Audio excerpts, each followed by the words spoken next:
Hello friends.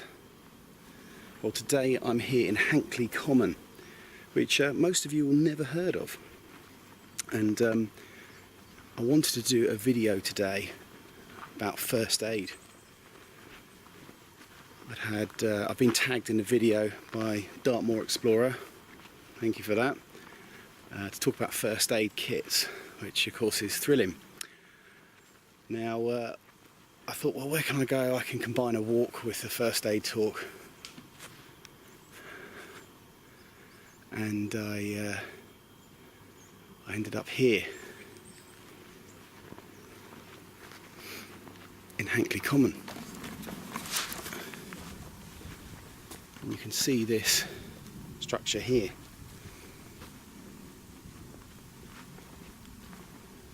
Now, Hankley Common was actually constructed in the 40s as a training aid to troops in World War II. Actually, Canadian troops constructed this, and it's a replica of a section of the Atlantic Wall. And the idea was that it would be a training aid for troops to develop and practice different techniques. So when they came to the French coast on the D-Day landings, they could have more of a chance of breaching this same wall. So this particular section is about 100 metres, and it's 3 metres high by about 3.5 metres wide, and it's two different sections. So I'll show you a bit more as I wander around.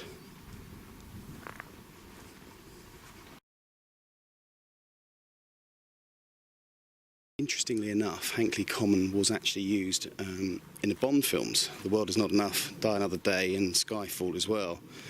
So if you can remember the scene, I think it's in the Caspian Sea, where Bond's attacked by the Saw, and a chase scene through the Korean demilitarised zone on this hovercraft. And then of course, Skyfall, his ancestral Scottish home, is shown there as well. It's also been in Doctor Who and Blackadder as well. So quite a few references there. And it's just amazing to think that a little bit of Hankley Common helped our forefathers win the war.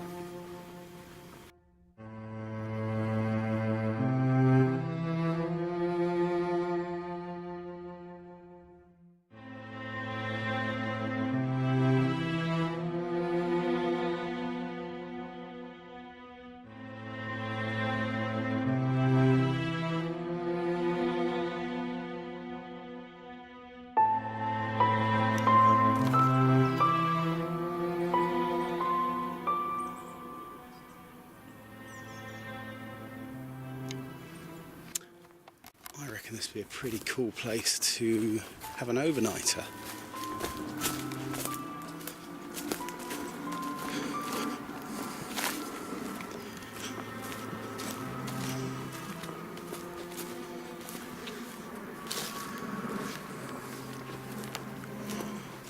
Wow. It runs all the way down.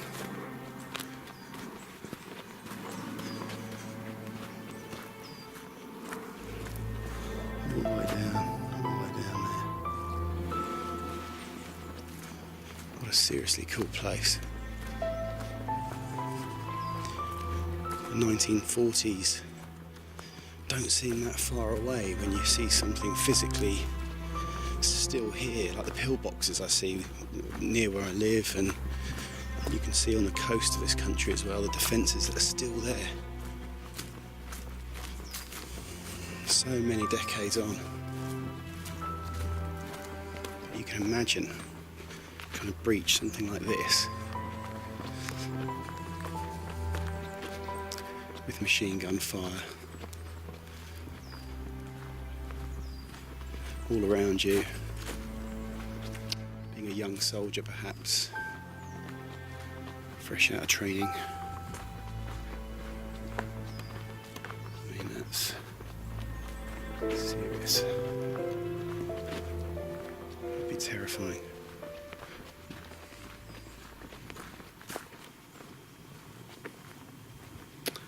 So the second reason I'm out here, as I mentioned earlier, is to do a first aid review or to walk through of my kit. So I'm going to have a little wander around and find an area where I can sit and just explain what I want to do with that in a while in this video.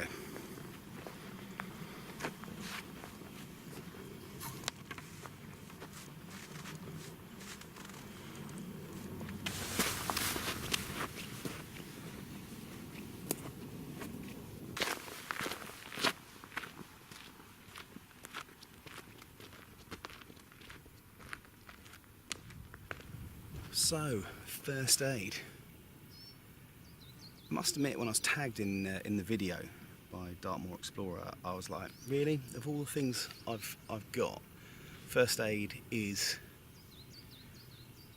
the one item I really don't. How can I word it? Of all the items that I own for outdoors experiences, this is just the most least interesting to me. So I really struggle to come up with a video response, but I'm going to do my best.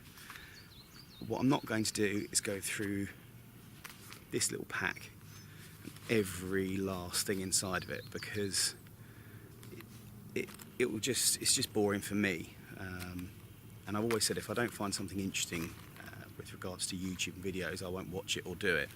So I'm not going to do it. I'm doing this reply, obviously, because you're watching it. But just bear in mind that it's not the usual full Monty. So what do I bring? Well, on a day like today, when I'm out just for an hour, 2 hours, 3 hours, whatever, I'll just bring a little basic first aid kit. And those of you who have camped with me or seen my other videos, you know that this one pretty much comes with me all the time. But what I do is I swap out internal parts of it. So if for example, if I'm walking across Dartmoor on a 3-day hike, I will put extra plasters, foot care items in there, because I'm thinking, well, what's more likely going to happen? I'm not going to hurt myself with an axe because I'm not carrying one, but I am using my feet all day, every day. So I'll bulk up on foot care. And in the same thoughts, if I am going to be messing about with axes and knives, perhaps tick woods or Camp Alpha or wherever I may be, I will put perhaps extra steri strips in, the things that just hold a wound together until you can get it stitched properly. Maybe some glue, something like that, just to keep me together. And for me, I suffer really badly from acid reflux, so I have various pills and potions in there that I can take if needed. So that's something. And again, I'm not going to show you everything, but the little things that I carry over, like tick removers, antiseptic wipes, plasters, the usual stuff. But like out here today, I've got the tick remover, after bite stuff, so in case I get nibbled by the heath and bugs, I've got something, and I've got some plasters as well. So not a very comprehensive review, I'm afraid, Dartmoor Explorer, but again, it just depends on where I'm going, what I'm doing. I've got great big first aid kits that I carry in the car, so when I'm with the kids out, even at the park or something like that, if they fall over and hurt themselves, I've got bandages and compression things and all sorts of bits and bobs.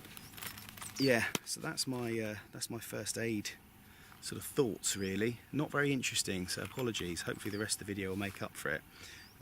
So now to put the misery onto someone else, I'm going to nominate 3 people. So the first person I'd like to nominate is DSLR Life, Nigel Bailey.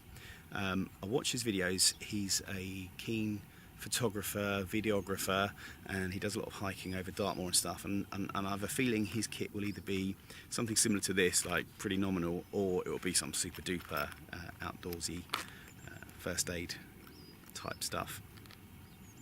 Secondly, Muddy Paws. Let's see your kit. And thirdly, who can I do thirdly? Don't know really. Don't know.